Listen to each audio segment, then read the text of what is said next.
You asked, now I'm answering. Today's video is all about can openers.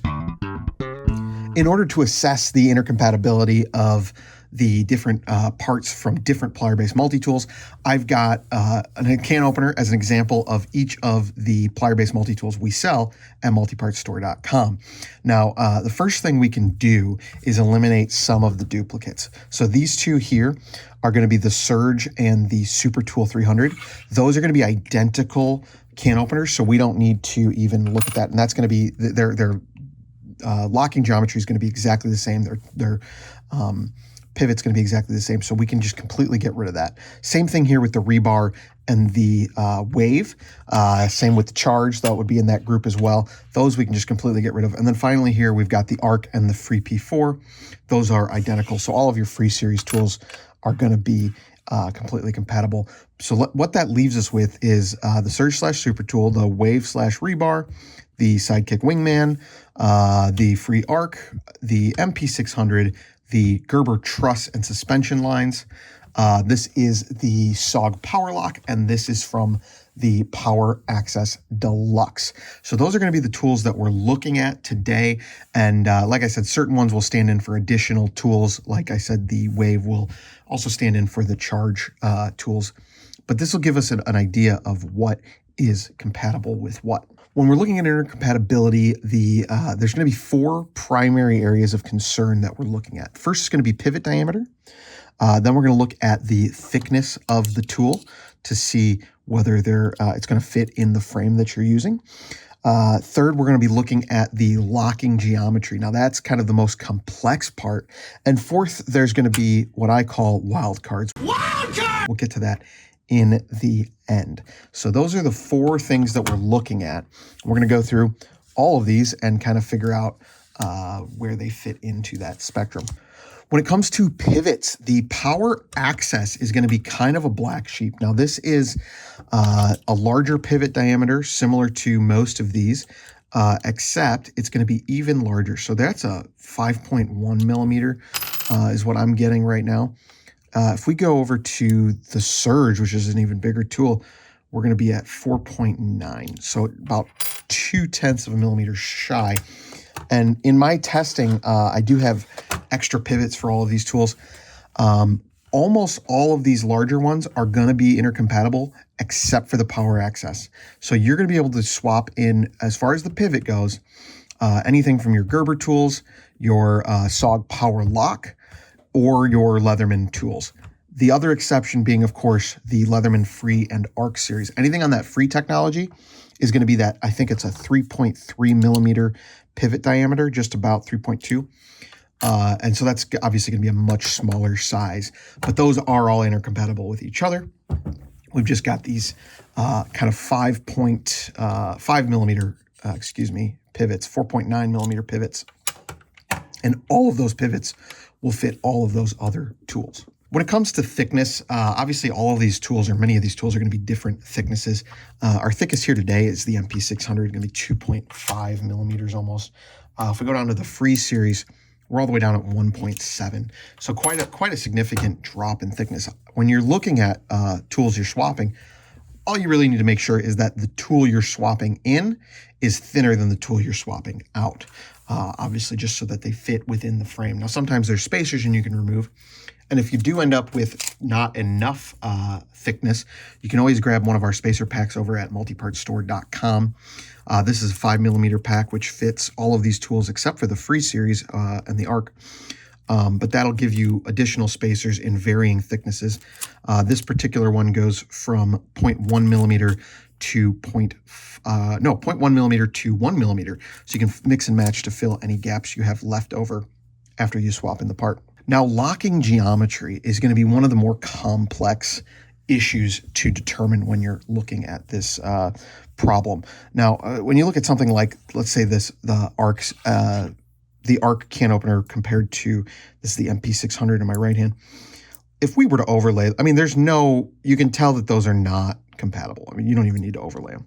But when it comes to something a little bit closer, you might take, the Sidekick and the Surge and overlay those, and you can see that they could potentially be compatible.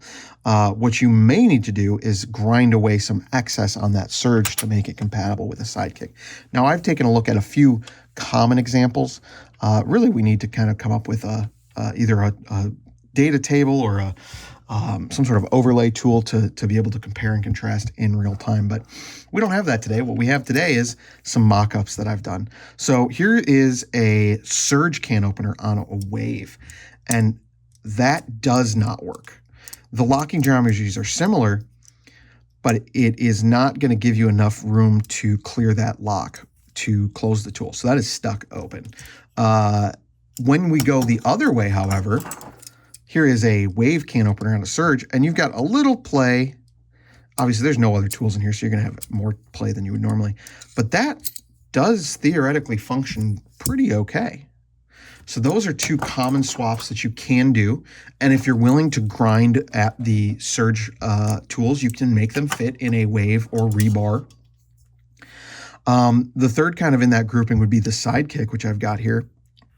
And I have to apologize, I did run out of can openers to play with, but this is a flathead from a wave, I believe, and that functions. You might benefit from trimming it in certain ways, but it does function okay, and it does lock in place. However, without those extra tools, it is able to fall through the other side. You'd have to account for that. So that's kind of the big three: the surge, super tool, wave, rebar, and Sidekick wingman kind of have some level of intercompatibility. And if you're willing to do modifications to the tools, you can definitely get most of those to fit together. The free series is all compatible with the free series and nothing else. That's an easy one. If we pull out our Gerber tools, again, this is the MP600 and the truss, but that's going to work with, these are going to be compatible with each other, as well as the MP400. And I've even gone so far as to remove a piece from the center drive. This happens to be the serrated blade, but if you lay these over each other, and I'm sure this is a little bit difficult to see on video, but those are identical locking geometries and pivot diameters. So those tools are able to be swapped into a center drive without any real issue. You obviously need to account for thickness and the other things we're talking about here today, but the locking geometry and the pivot diameter are identical. Now I've gotten completely lost about what I was talking about, but those two, the Gerber has really gone all in on their intercompatibility. And I don't know if this is on purpose or not, but all of these locking geometries fit together on most of I think all of the Gerber tools I've tried. Definitely the MP400 and 600, the Gerber truss, and the center drive. I have not tried an MP6 or 800 yet, but I assume that those are similar locking geometries.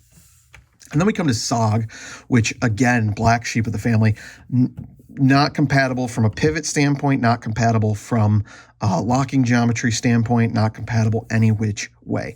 You can, however, potentially reprofile some of these tools. So this is the power lock can opener. If we overlay that with, say, the Sidekick here, there's probably enough meat there that you could grind it away and make it fit into a different tool for a lot of these. I don't have, and this is where you really need to have all of that information and lay it out into a nice graphical sort of interface, but it could be compatible with some other stuff. The SOG Power Access is probably not compatible. It's got this huge cutout, which would just make it a nightmare to fit and reprofile. In fact, we're kind of slowing down our restocks of the Power Access because, for one, SOG does sell these parts on their website, and they can sell them at a better price than we ever can probably. But they also have, they're just not as useful as I had hoped when I first started carrying them on the site. So that's all of that. What's next? Of course, we cannot forget about the wild cards. Wild card, bitch! The wild cards are things that the unimaginative among you might refer to as length. You can see here on the Leatherman Charge, which is stock, I've got the scissors here, and those just bypass this kind of locking tab here. And if you were to swap some tools around, you may not be able to bypass that. You might hit that if your tool is too long. For instance, here the micro driver just tucks right behind it. I'm sure that's totally easy to see on camera. So length is a factor in what I refer to as the wild card category, but there's also other things. So here is the one of the tools I use for dismantling multi-tools, and this is a Sidekick small flat screwdriver with file. Is that what we call it? That is what we call it. And it's in a rebar frame, and those two, as we showed earlier, are intercompatible. However, when I first put this tool in, it would close to about there. And that's because you've got this pin here, which runs across the tool, and it was running into the bottom edge of the file. So there's going to be things like that that just come up, and you can't predict them. You really need to try it and see what works, and be willing to pull out a grinder or a Dremel and kind of work away at certain spots. Because all this took was just a grinding wheel and a Dremel, or probably a sanding disc, and just working away at that just a little bit to give that concave section, which now nests nicely and completely closes away, and it locks out absolutely perfectly. There was no modification to the locking section there. So that's something you can do. I hope that this has been somewhat helpful. We've got, if there's a particular combination you're curious about, please feel free to reach out in the comments. I can do more videos to kind of tinker with different specific setups, but I wanted to kind of give that overview of how we determine intercompatibility and how it's not really a straightforward thing necessarily, but it's something that you can usually overcome if you take into account those four areas of concern: the pivot, the thickness, the locking geometry, and the wildcards. And of course, the more you're willing to do grinding and drilling and modifications, the more compatible these parts become, because you can drill out pivots, you can take away a little geometry along the edges to make them fit, and that's kind of the fun part about this sort of modification journey that we're all on. I hope that helps. I hope that makes sense. Feel free to reach out via email. My email is zach@multipartsstore.com. That's ZACH at multipartsstore.com. Happy to answer any questions I can, and hope to see you in the next video. Thanks for watching.